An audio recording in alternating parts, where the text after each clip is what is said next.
Metroid, one of Nintendo's neglected but important franchises. The fact that a whole genre, Metroidvania, is named after this series says a ton about its impact on the gaming world.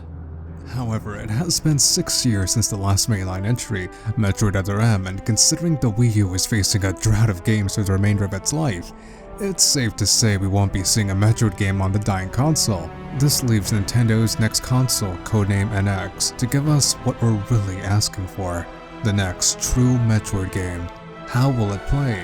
When will it be released? Who will make it? We'll be going over these possibilities on this episode of Nintendo NX News. Hello.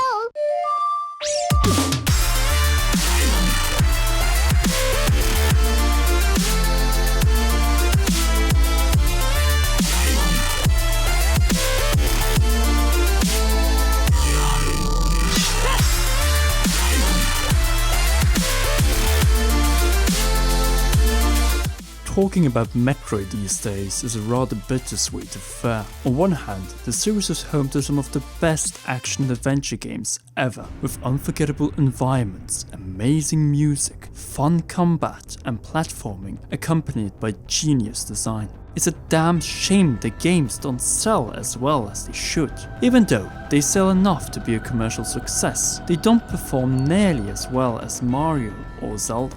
Thankfully, Nintendo is well aware of the demand for a new Metroid game ever since the announcement of Metroid Prime Federation Force at E3 2015. The game was met with an astounding amount of backlash from fans as it took away what made Metroid great in the first place: exploration, atmosphere, the sense of isolation, and Samus Aran as a playable character. As a response, Nintendo of America President and COO Reggie Fils-Aimé had this to say: "Look, we know that the fans want a straight Samus Aran game. We also know that the best way to launch a game like that is to surprise and delight them, to give them a launch date. In an environment like this, let them play it versus what other companies do, which is to announce a project that you may not see for 5-6 years.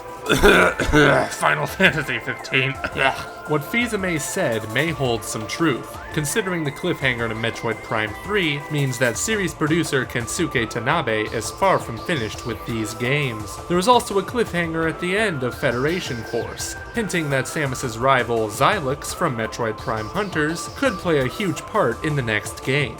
Tanabe also confirmed that that was his ship at the end of Prime 3. This goes back to statements he made about wanting to make a game centering around the two bounty hunters.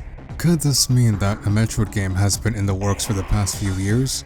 If so, then it is likely we could see it announced alongside the reveal of the NX. Unfortunately, it is looking more and more like we won't see a reveal this month as rumored. But now, in October, come on Nintendo, we're starving for information.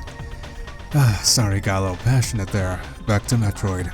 When it comes to development, all the 2D Metroid games from the first one to Zero Mission have been handled by Nintendo R&D 1, but the Prime Trilogy, Other M, and Federation Force were created by development teams outside of the company. Retro Studios, based in Texas, were responsible for the Prime Trilogy, which many consider to be the pinnacle of the franchise. When they completed the trilogy with Metroid Prime 3 Corruption, many key members of Retro left, mostly due to the fact that they didn't like how Nintendo treated them. On a side note, the director of the Prime Trilogy, Mark Bassini, also directed the newly released ReCore on Xbox One and Windows 10.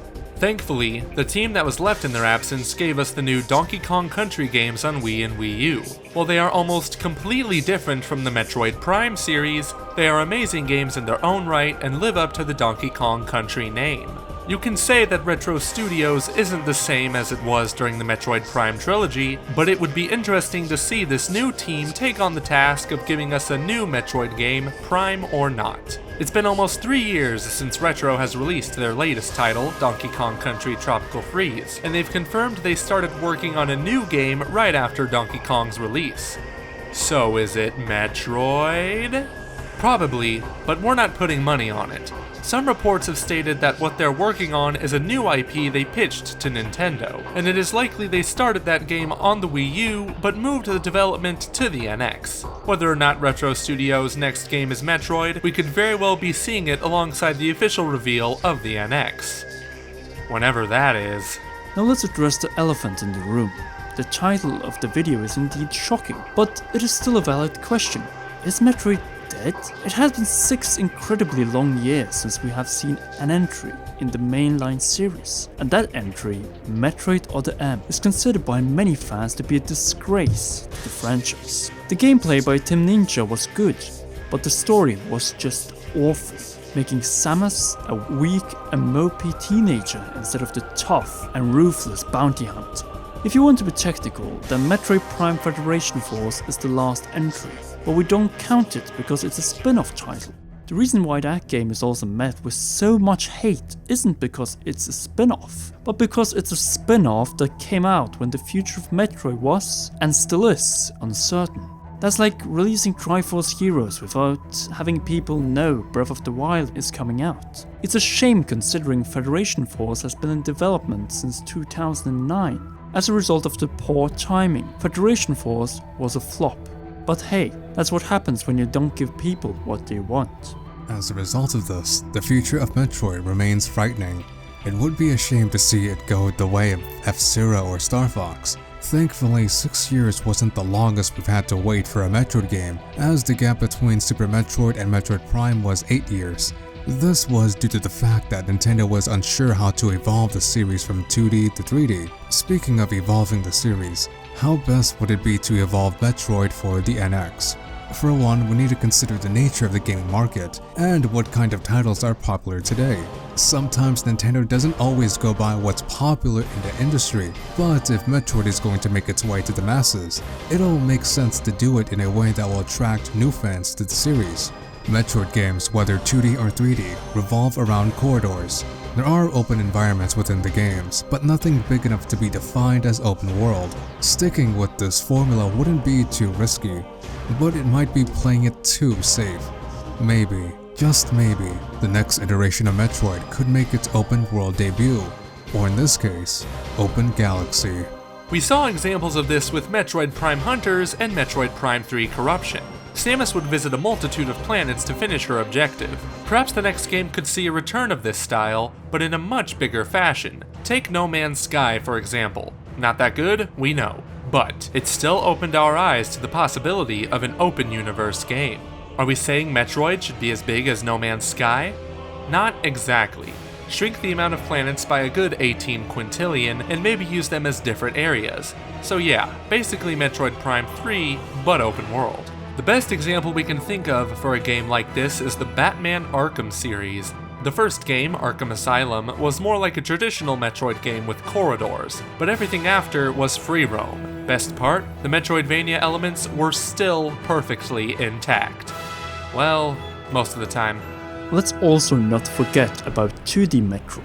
Since Nintendo R&D 1 is no more, perhaps we could see a different first or second party studio work on the 2D installment, considering we haven't seen one since Zero Mission in 2004. And yes, it was a damn shame that another Metroid 2 remake was taken down, but copyright, what can you do? Whether it be fully 2D or 2.5D would be up to the developer, but we're putting our money on a 2.5D art style, similar to New Super Mario Bros. Or the Donkey Kong Country Return series. If the NX is going to be portable, then the 2D Metroid will be a perfect fit for that system.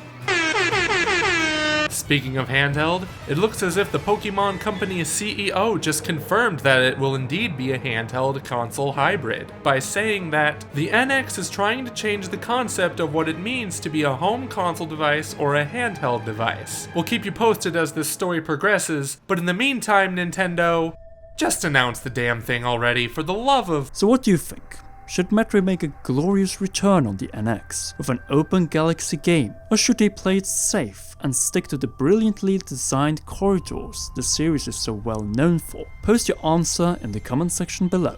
Also, let us know if you want us to talk about Pokemon NX or Pikmin 4 for the next NX video.